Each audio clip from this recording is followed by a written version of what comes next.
Welcome back to our plumbing series, and these snakes here are been around for ages. This is a 25-foot hand snake here. You can get longer cables than that, but we find anything over 25 feet, they tend to coil up in the pipe, and they tend to get used for larger pipes than they should be. Bear in mind when you're using snakes, you use the right size cable to the right size pipe that you're trying to go into.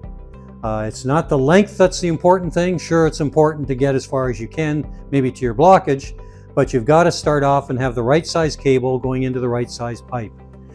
Kitchen pipes, copper pipes, being the small 1¼ inch ones on some old sinks, your floor drains, all these use different size snakes. Now, unless you're lucky enough maybe that you've put a small one down in a big pipe and you're lucky enough to grab what it was, but that's not the norm.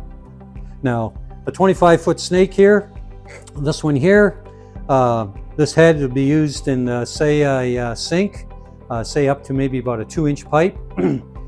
Could even be used in a vent pipe, trying to pull something out, or maybe something's got collapsed.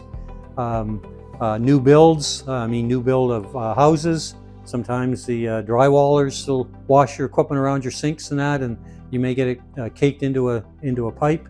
So you can try this. This economically is probably the least that you can use, and it depends on your manpower. So the principle is that you push the cable into the pipe, you turn this knurled nut to lock the cable. If my fingers were at the entrance of the pipe, you have this distance to turn and push at the same time. Once you get to that, as far as you can go, you loosen it off, you pull some more out, you lock it, you turn and keep going in again, and do that over and over. And when you think you've gone as far as you can, or you're close to the 25 feet, you'll pull it out, usually reversing the turning action, pull it out, loosen off the nut, and push your cable back into the container. And if it doesn't clear the blockage, then just use it again. Go in and do the process again. But it's pushing some cable out, locking it, turning and going in, going back, pulling some more cable out, and pushing it in. There's no reverse, there's no power. Your hands are the power. But you do, the nice thing is, if you're not familiar with snakes, and when they're not power, you can't cause some damage.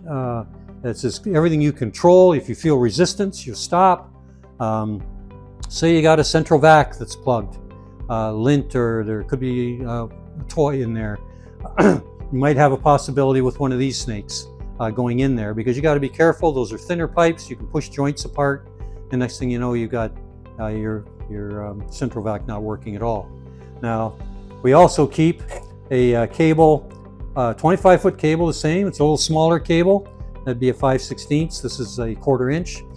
You get into a smaller drain. Some of the old trains are just inch and 1/4. In the bottom of the sinks, where there's a trap, and that's why we keep the head off. You have a better chance of trying to get around those smaller pipes than trying to bend this around a trap in there. Now, the place you would go in, and mentioning that underneath the sink in the trap, is hopefully you've got a plug on the bottom of your trap.